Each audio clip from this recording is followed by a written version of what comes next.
Hello student, मेरा नाम है अजय तिवारी, गैप फिजिक्स से। और आज हम एक इरोडो के क्वेश्चन को करने वाले हैं। ये एक 2D में रिलेटिव वेलोसिटी का क्वेश्चन है। सो हम इसे आज करेंगे, ठीक है। सो चलिए क्वेश्चन पढ़ते हैं।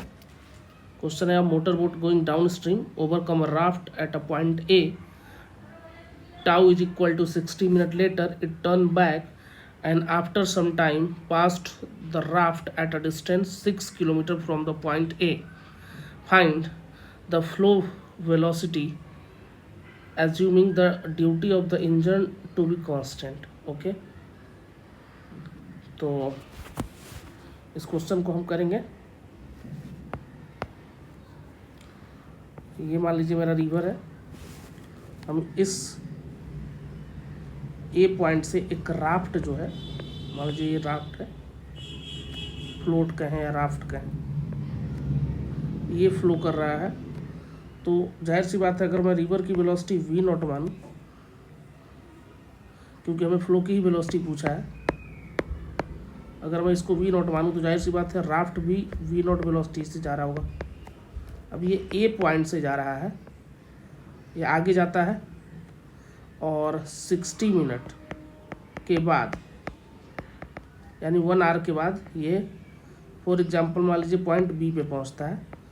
और बी के बाद वो जब वापस आ रहा होता है तो थोड़ी देर बाद उसको सी पॉइंट पर ये राफ्ट तैरते तैरते मिलता है।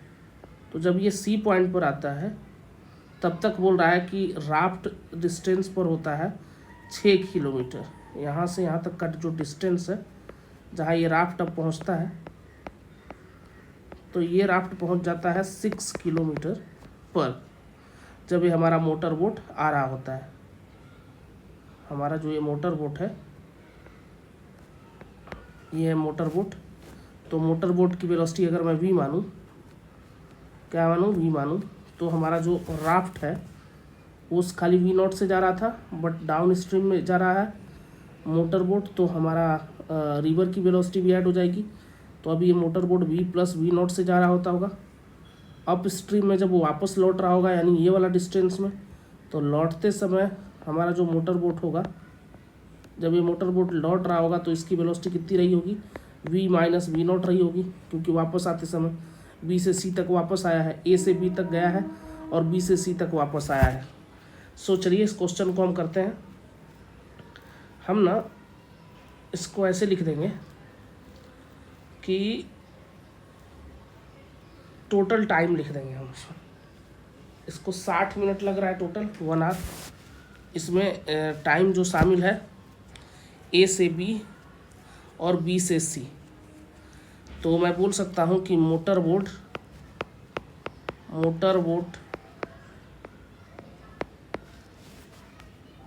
Going from A to B then B to C,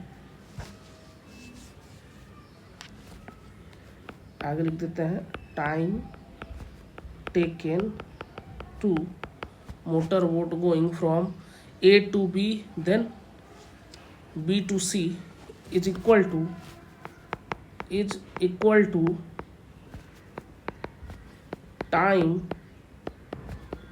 taken by raft या फ्लोट, जो भी था, राफ्ट था, राफ्ट फ्रॉम ए टू सी।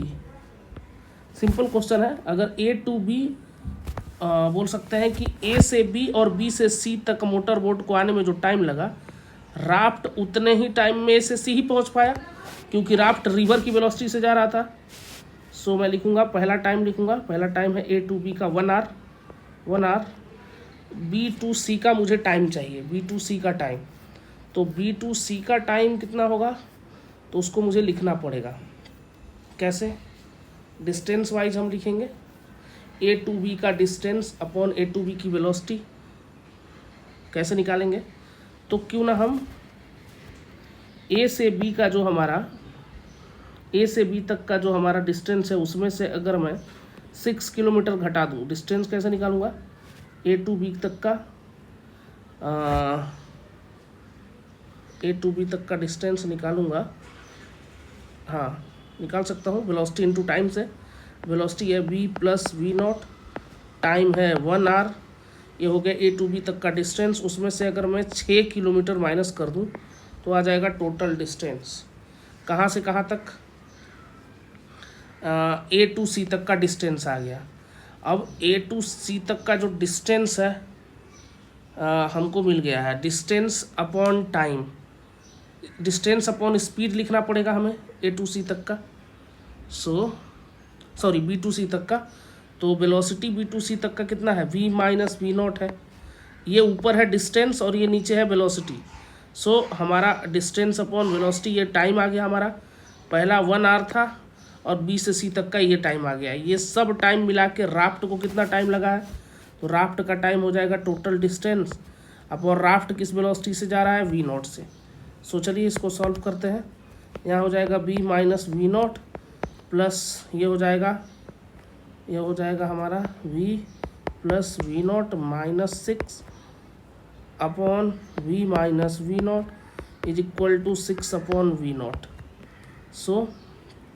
हम इसको बोल सकते हैं यहाँ से v naught into v minus v naught का square plus v naught into v plus v naught का whole square minus 6 v naught is equal to, cross multiply कर रहे हैं यहाँ से, तो ये हो जाएगा 6v माइनस 6v नॉट।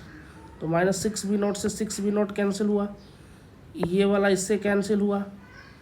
अब हमारे पास जो बचा हुआ है वी नॉट और वी नॉट, ये कितना हो गया? 2v naught is equal to 6v, v से v कैंसिल। वी नॉट की वैल्यू जो आ गई वो आ गई कितनी? 3 किलोमीटर पर आवर। हमारा आंसर है इसका 3 किलोमीटर पर आवर। और क्वेश्चन को एक बार और अच्छे से आपको समझा देता हूँ।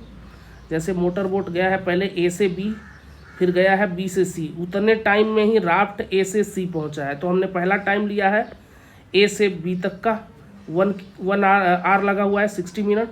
अब बी से सी तक का कैसे निकाला है हमने? तो बी से सी तक का हमने क्या किया है कि सबसे पहले बी से सी तक का हमने डिस्टेंस निकाल दिया।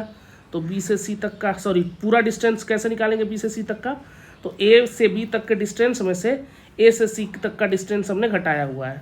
तो ये हो गया वेलोसिटी इनटू टाइम, ये डिस्टेंस हो गया माइनस 6 किलोमीटर। यहाँ से यहाँ तक का डिस्टेंस से घटा दिया तो बी से सी तक का डिस्टेंस आ गया। और बी से सी तक की जो वेलोसिटी है वो है v माइनस वी नॉट, उससे डिवाइड किया तो डिस्टेंस अपॉन वेलोसिटी क्या हो गया? टाइम हो गया। तो यहाँ पे टाइम हो गया हमारा, और वो टाइम किसके इक्वल होगा? राफ्ट को लगने वाला टाइम। राफ्ट को लगने वाला टाइम है 6 अपॉन वी नॉट। यहाँ से आपको क्वेश्चन क्लियर हो गया होगा। तो अगर क्वेश्चन पसंद आया हो तो आप इसको शेयर करें अपने फ्रेंड के साथ। ये जेई के लिए ठीक ठाक क्वेश्चन है। Thank you so much.